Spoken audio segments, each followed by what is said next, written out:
Hola amigos de Mercados.0 de Informa BTL. Estoy aquí con Gustavo. ¿Quién es Gustavo? Cuéntame, por favor, ¿quién es Gustavo? ¿Quién es y quién no es? Hola, pues ¿cómo estás? Qué gusto tenerte hoy aquí. Pues fíjate que yo soy Gustavo Prado y básicamente yo me dedico a la investigación de mercados a través de mi agencia que se llama Trendo México. Y Trendo lo que está haciendo es que nosotros hacemos un tipo de investigación que tiene que ver con tendencias, que son básicamente las direcciones que hacia adelante el consumidor mexicano pues va a estar teniendo y queriendo, ¿no? Y creo que un punto fundamental del tipo de investigación que hacemos es que yo considero que uno de los grandes problemas que hay en México es que de repente creemos, sentimos o consideramos que a nosotros aplica lo que va a pasar en el mercado americano y pues eso es dista de ser verdad, porque casi casi que todo aquello que vaya a pasar en Estados Unidos no va a pasar en México. Y esto tiene que ver con que no tenemos la misma economía, no tenemos el mismo sistema cultural y por lo tanto pues cuando de repente todo el mundo se pone a investigar mercados, te dicen, no, es que la tendencia en Estados Unidos es tal, pues mucho gusto que esa sea, porque si esa es la tendencia allá, eso no quiere decir de ninguna manera que vaya a pasar aquí. Digamos que no somos Estados Unidos, digamos, ¿no? Ni Estados Unidos, Efectivamente, o que haya como 40 millones de paisanos allá, digamos, y que estamos como interconectados o no, digamos. fíjate que esa pregunta me gusta mucho, porque efectivamente hay 36 millones pues, de mexicanos que están allá, pero particularmente una de las cosas que les ha pasado es que en el momento de llegar allá, pues empiezan a comportar como allá. Y con eso lo que te quiero decir es que todos sabemos que inclusive el mexicano puesto en Estados Unidos respeta las leyes de una manera diferente y tiene un comportamiento muy distinto en cuanto a trabajo y muchas cosas. Y eso, en cierto sentido, algo que a mí me llama mucho la atención es que todo el mundo cree que la manera en la que se trabaja en Estados Unidos es como se trabaja en México, pero hay, por ejemplo, pues los estadounidenses cuentan con la moral protestante del trabajo. Y nosotros los mexicanos, pues contamos en unas estadísticas que existen, que se llaman los estudios Hofstede. Resulta que el único país que es 100% de indulgencia somos nosotros los mexicanos, lo cual quiere decir que nos encanta la hamaca, los puentes, salir antes de la oficina y pues básicamente la de chambear, pues no nos la sabemos como se la saben los gringos. Entonces, lo que allá es home office, aquí no aplica igual, porque no tenemos la misma educación del trabajo, ni el trabajo quiere decir lo mismo dentro de nuestra cultura. Nosotros venimos de una cultura cristiana, allá de una cultura protestante, y los mexicanos, cuando nos vamos a trabajar allá, pues en cierta medida, pues hay un proceso de adaptación a los valores estadounidenses. Dígase que hoy estamos, que se note que hoy estamos grabando en un puente mexicano esta entrevista, ¿eh? Ajá, efectivamente. Y fíjate que me gustaría comentarte que a mí me sorprende mucho que probablemente las mayores agresiones que yo he tenido en redes no las he sufrido en x.com, lo cual es un poco extraño porque a todo el mundo lo agreden en x.com. Por eso Elon Musk la compró, a ver si puede hacer que un coche se mueva por odio en vez de por electricidad. Por eso existe el antes llamado Twitter. No, pero fíjate que a mí las mayores agresiones que he sufrido en mi vida las he vivido en LinkedIn. Y siento que esto está en función de que en los Estados Unidos LinkedIn es la red del trabajo, pero resulta que allá en Estados Unidos la economía informal es básicamente como el 4% de la economía total estadounidense y en gran medida es por lo que nosotros los mexicanos de repente inventamos o ponemos allá.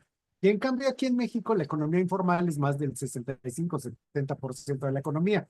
Entonces, eso es muy curioso porque de repente en LinkedIn hay mucha gente que trabaja en ese pequeño porcentaje de empresas que no son ni siquiera ni pymes, sino que son las grandes empresas constituidas, ese orgullo que luego tienen las mamás mexicanas de, ay, mi hija trabaja en Procter and Gamble, pero pues en realidad esa es la anomalía en México, porque en México la gran mayoría de los negocios pues son muy chiquitos, son de menos de 10 personas y viven más bien dentro de la economía informal. Entonces, entender eso te hace pensar que inclusive a ese nivel, pues hasta ese nivel de redes de trabajo y demás, la conversación es diferente.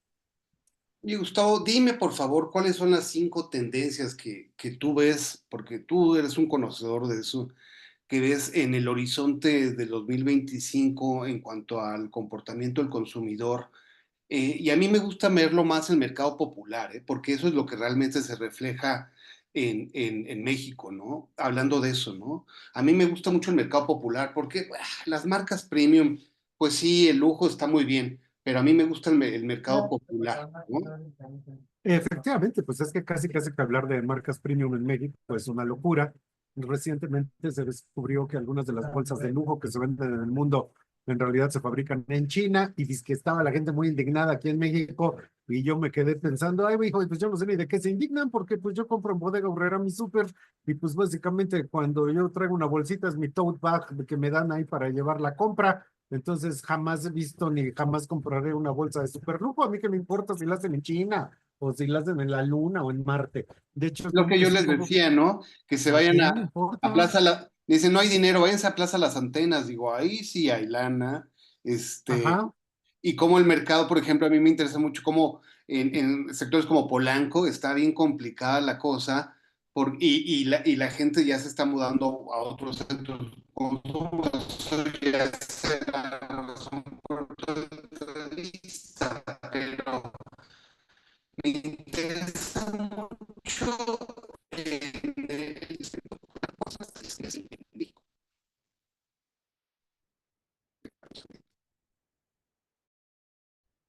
efectivamente. Te me estabas cortando, Paco. si quieres la pagué un poquito para que adelante continúa.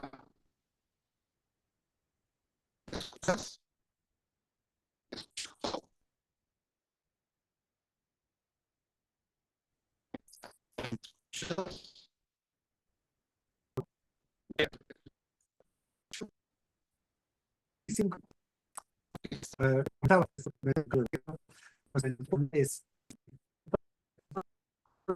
la red es la que está cortando. La red es la que está cortando. Yo creo que la red, dame un segundito, a ver.